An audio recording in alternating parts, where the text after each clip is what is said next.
जैसा कि आप स्क्रीन पर देख पा रहे हैं, कुछ महीने पहले चाइना का आर्टिफिशियल सन काफ़ी चर्चा का विषय था। चाइना ने विज्ञान के क्षेत्र में काफ़ी तरक्की की है, जैसे gene editing baby, artificial moon, artificial sun इत्यादि।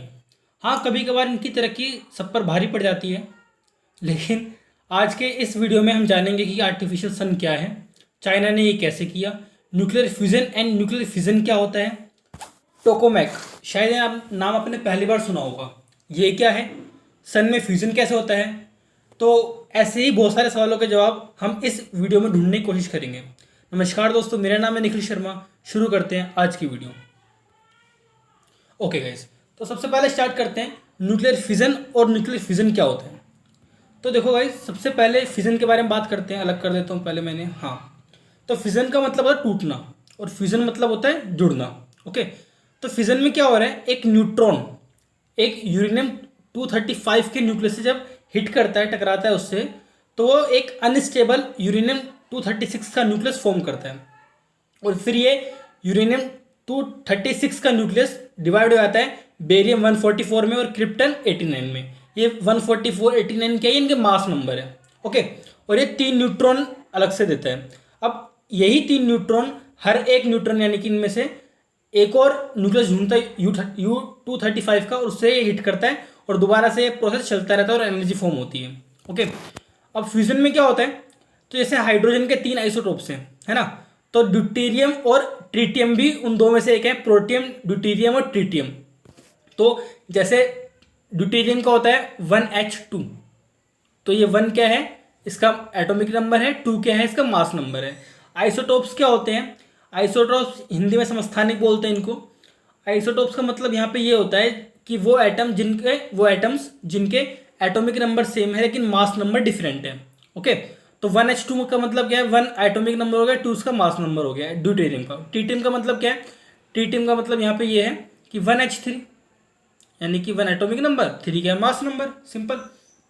तो यहाँ पे क्या हो रहा है इस वाले केस में, फ्यूजन में ड्यूटेरियम और ट्रिटियम ड्यूटेरियम और ट्रिटियम जब कंबाइन होते हैं तो एक अनस्टेबल कंपाउंड फॉर्म करते हैं और उसके बाद यहाँ से ये हीलियम एटम को फॉर्म करता है और न्यूट्रॉन निकालता है। इस फ्यूजन से ही क्या होता है, एनर्जी फॉर्म होती है, और फ्यूजन से जो एनर्जी फॉर्म होती है वो काफ़ी ज़्यादा होती है फ्यूजन से। ठीक है, तो इसलिए फ्यूजन को प्रेफर किया जाता है। आगे बढ़ते हैं, समझ में आया आपको ये। आगे बढ़ते हैं, प्लाज्मा क्या होता है। प्लाज्मा एक मैटर की फोर्थ स्टेट है।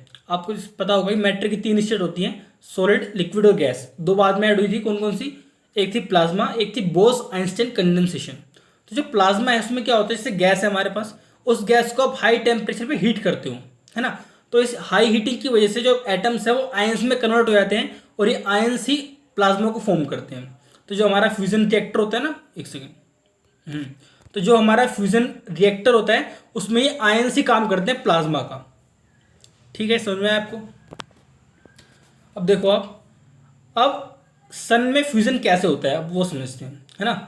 तो सबसे पहले एक बार मैं आपको क्लियर कर देता हूँ कि हमें ये आर्टिफिशियल सन, हमें नहीं, सॉरी, चाइना को ये आर्टिफिशियल सन बनाने की रिक्वायरमेंट पड़ी क्यों, और सबको जरूरत भी है। ये जरूरत इसलिए है क्योंकि जो हमारे पास अभी एनर्जी के सोर्सेज है ना, जैसे हमारा हो गया थर्मल पावर सोर्सेज, जैसे जिसमें हम कोयला यूज़ करते हैं, है ना, और उसमें क्या नुकसान है कोयला वाले में, उसमें नुकसान ये है कि वो इन्वायरमेंट को काफ़ी पोल्यूट करता है। ठीक है, और जो हमारे फॉसिल फ्यूल्स है वो भी खत्म होते जा रहे हैं इस वजह से। और जो हमारे पास एक और सोर्स है न्यूक्लियर फिजन, मतलब सोर्स काफ़ी सारे हैं जो हम मोस्टली यूज़ करते हैं न्यूक्लियर फिजन में। जैसे जो हमारे न्यूक्लियर फिजन रिएक्टर्स हैं उनमें क्या होता है, रेडियो एक्टिव सब्सटेंस कभी कभार लीक हो जाते हैं, जिससे आपको याद होगा चेरनोबिल का डिजास्टर, है ना। तो वहाँ पे क्या हुआ था, मतलब एक ऐसे ही रिएक्टर था वो, और वहाँ पे रेडियो एक्टिव सब्सटेंस लीक हो गया था, तो ज़्यादा लोगों को, बहुत सारे लोगों को दिक्कत हो गई, काफ़ी लोग मर भी गए थे वहाँ पे। रशिया में हुआ था ये, है ना, तो ऐसा हुआ था वहाँ पे भी। तो इसलिए हमें रिक्वायरमेंट है कि ऐसे एनर्जी सोर्स की जो क्लीन हो और काफ़ी हाई अमाउंट में एनर्जी प्रोड्यूस करे। तो फ्यूजन जो एक ऐसा ही प्रोसेस है जिसमें हमें काफ़ी हाई अमाउंट में एनर्जी प्रोड्यूस होगी और ये काफ़ी क्लीन भी होगा। जो प्रोसेस सन में होता है हम वही प्रोसेस यहाँ पे यूज़ करने की कोशिश करेंगे, इसलिए इसका नाम आर्टिफिशियल सन भी रखा हुआ है। ठीक है, अब इसके 3 फैक्टर रिस्पॉन्सिबल है फ्यूजन के सन में। पहला है high temperature, second one is high pressure and fourth one is quantum tunnelling. एक एक करके समझते हैं होता क्या है ये। पहले प्रोसेस समझो, प्रोसेस क्या है। देखो, जो हमारा हाइड्रोजन एटम है, जब हम उसको हाई हीट दी तो वहाँ पे क्या हुआ, सन में बता रहा हूँ मैं। तो जैसे ही पास आएंगे, आपको पता है वहाँ पे हीट होती है काफ़ी। तो उस हाई हीट की वजह से क्या होता है, जो एटम्स है आयन में कन्वर्ट हो गए, H प्लस आयन हो गया, है ना। अभी जो H प्लस आयन और H प्लस आयन है, ये जब आपस में पास आएंगे तो ये रिपेल करेंगे। आप जानते हो same charge repel each other, तो पास आएंगे तो रिपेल होंगे, ये तो फ्यूज तो होंगे ही नहीं। तो इनको फ्यूज करने के लिए क्या करना पड़ेगा, यहाँ पे हाई टेम्परेचर देना पड़ेगा। ठीक है, हाई टेम्परेचर देना पड़ेगा, हाई प्रेशर देना पड़ेगा। सन तो काफ़ी मैसिव ऑब्जेक्ट है, तो उसकी ग्रेविटी भी काफ़ी हाई होती है। तो इस वजह से क्या होता है, हाई प्रेशर और हाई टेम्परेचर की वजह से बिल्कुल पास में आ जाता है और फ्यूज हो जाते हैं, है ना। और एक और फैक्टर रिस्पॉन्सिबल है, इसे बोलते हैं क्वांटम टनलिंग। क्वांटम फिजिक्स का टॉपिक है। इसमें क्या होता है क्वांटम टनलिंग में, देखो मान लो एक आयन यहाँ पे आ गया, एक आयन यहाँ पे आ गया, बीच में कोई बैरियर है, मान लेते हैं वो बैरियर रिपल्सिव फोर्स ही है जो उसको रिपेल कर रही है। तो क्वांटम टनलिंग में क्या होता है, आयन जो है ना वो इस बैरियर को ही क्रॉस कर देता है। सिंपल है, वो इस बैरियर को ही क्रॉस कर देता है और बाहर चला जाता है ना। तो यहाँ पे एक टनल की तरह काम हुआ है, इसलिए इसे बोलते हैं क्वांटम टनलिंग। ठीक है गाइस, चलो आगे बढ़ते हैं। अब आर्टिफिशियल सन के लिए प्रॉब्लम क्या है, उसमें प्रॉब्लम कौन कौन सी आती हैं, उससे पहले समझना पड़ेगा कि मैं ये पूरा प्रोसेस होता कैसे है। तो मैं आगे ले चलता हूँ आपको एक बार। हाँ, तो यहाँ पे एक वर्ड लिखा हुआ है नीचे, आप देखो टोकोमैक, और ये एक टोकोमैक का ही डिज़ाइन है ना। टोकोमैक का मतलब क्या है, toroidal chamber with magnetic coils. ठीक है, अब आप ध्यान से सुनना, मैं बता क्या रहा हूँ, मैं आपको समझा रहा हूँ कि पूरा मैकेनिज्म क्या है। तो मैकेनिज्म आप बहुत ध्यान से सुनना कि टोकोमैक में हो क्या रहा है। तो क्या होता है, जैसे जो हमने गैस डाली इस मशीन में, टोकोमैक में, तो वहाँ पे क्या होगा, एक हाई हीट, वहाँ पे जो हमने गैस डाली ना, और वहाँ पे इनको गैस को करंट देना पड़ेगा, इलेक्ट्रिसिटी देनी पड़ेगी। मतलब वो देते हैं हम प्राइमरी मैग्नेट की तरफ वजह से, यानी कि मैग्नेट से हम उनको इलेक्ट्रिसिटी प्रोवाइड कराते हैं। अब मैग्नेट ने उनको इलेक्ट्रिसिटी दी, है ना। अब उस इलेक्ट्रिसिटी की वजह से क्या होगा, जो एटम्स है ना उसके हाइड्रोजन के, यानी जो ड्यूटेरियम और ट्रिटियम बताया मैंने आपको, उनके जो एटम्स हैं वो आयंस में कन्वर्ट हो जाएंगे।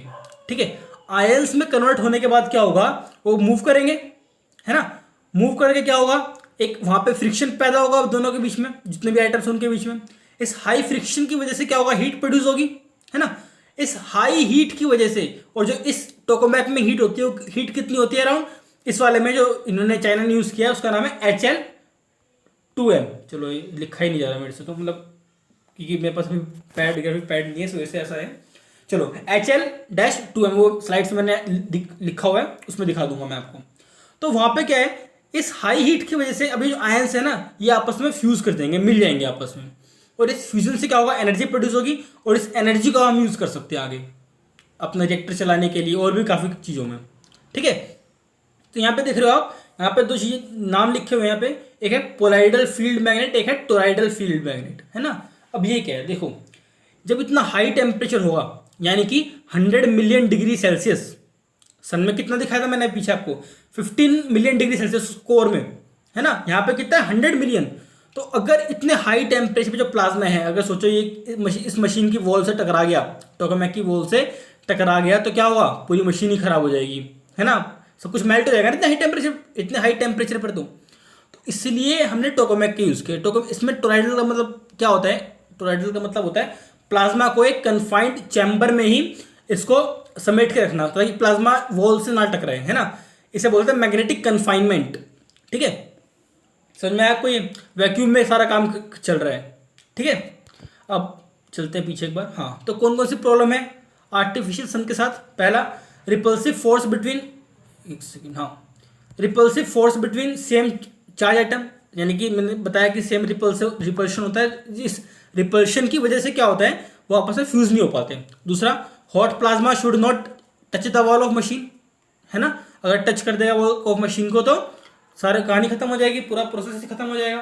तीसरा, इन ट्रांसजेंस ऑफ प्लाज्मा, इसका मतलब यहाँ पे यह है जो प्लाज्मा का नेचर है ना, वो काफ़ी वियर्ड होता है, यानी कि इस हाई टेम्परेचर पे क्या होता है, वो काफ़ी एनर्जी से मूव करने लगते हैं, और ये जो कन्फाइनमेंट है, मैग्नेटिक कन्फाइनमेंट, इसको तोड़ देते हैं, और तोड़ने के बाद इसकी वॉल से वो टकरा सकते हैं। तो इससे क्या होगा, पूरा प्रोसेस ही खत्म हो जाएगा। फोर्थ, एक्सपेंसिव, काफ़ी एक्सपेंसिव है ये। और फिफ्थ, एफिशिएंसी। एफिशिएंसी का मतलब यहाँ पे क्या है कि जैसे देखो हमें एनर्जी प्रोड्यूस करनी है ना, तो मैग्नेट से एनर्जी दे रहे हैं उनको, हीट प्रोड्यूस कर रहे हैं, तो जितनी हमें एनर्जी दे रहे हैं उनको, उस प्रोसेस को, तो हम चाहते हैं कि काफ़ी इससे 10 टाइम्स एनर्जी हमको मिले, लेकिन अब अभी तक हमको ऐसी एनर्जी मिल नहीं पा रही। इसी में जो चाइना का है HL2M वाला, इसमें को एनर्जी जो है वो 100 मिलियन पहुंच जाता है और काफ़ी अच्छा है कि इतने हाई टेम्परेचर पहुंच रहे हैं। इससे हमको 2, 3 या फिर 4 टाइम्स तक तो एनर्जी मिल ही जाएगी सन से, है ना, या फिर शायद वो 10 टाइम्स भी जा सकती है। खैर वो तो अभी उन्होंने कहा है कि 2020 तक वो ऑपरेशनलाइज कर देंगे इस चीज़ को, लेकिन 20 में तो अभी कोरोना वायरस आ गया, ठीक है, तो इस वजह से अभी वो शायद अभी रुका हुआ है। खैर अब जो भी स्टेटमेंट होगी आगे आ जाएगी आपके सामने। तो ये प्रॉब्लम थी आर्टिफिशियल सन के साथ में, ठीक है, समझ में आ गया आपको? अगर नहीं है तो पूछ लेना कमेंट बॉक्स में गए। अब चाइना का मॉडल क्या है, जैसे मैंने समझा ही दिया काफ़ी आपको। तो टोकामेक का नाम क्या है, जब आप जानते हो आप HL2M है। कहाँ गया सर, ये रहा, क्या है, HL2M है उसका नाम, है ना। और ये 100 मिलियन डिग्री सेल्सियस प्रोड्यूस करता है हीट, टेम्परेचर मतलब उसका, जो कि 6 टाइम है सन के टेम्परेचर का, ठीक है। और चाइना के पास पहले भी था, लेकिन चाइना में क्या था, वो इलेक्ट्रॉन जो था ना उसका टेम्परेचर पहुंचता था 100 मिलियन डिग्री सेल्सियस। जो आयन्स है उनका नहीं पहुंचता, आयन का पहुंचता था 50 मिलियन डिग्री सेल्सियस, सिर्फ 102 सेकंड के लिए, ठीक है। यहाँ पे 10 सेकंड है, बहुत कम है। अगर इसको आगे सर्वाइव कर ले आते हैं, यानी कि 10 सेकंड से और आगे बढ़ा लेते हैं इसको, तो ये काफ़ी अच्छा एनर्जी का सोर्स हमारे लिए हो जाएगा, ठीक है। हमारे लिए मतलब चाइना के लिए शायद आगे चल के वो सेल करे एनर्जी, या फिर कुछ उसकी सोच होगी, वो बिना फायदे के तो किसी को कुछ भी नहीं करता, है ना। तो ये था चाइना का मॉडल। आई होप आपको समझ में आया होगा ये वाली वीडियो। तो इस वीडियो में बस इतना ही।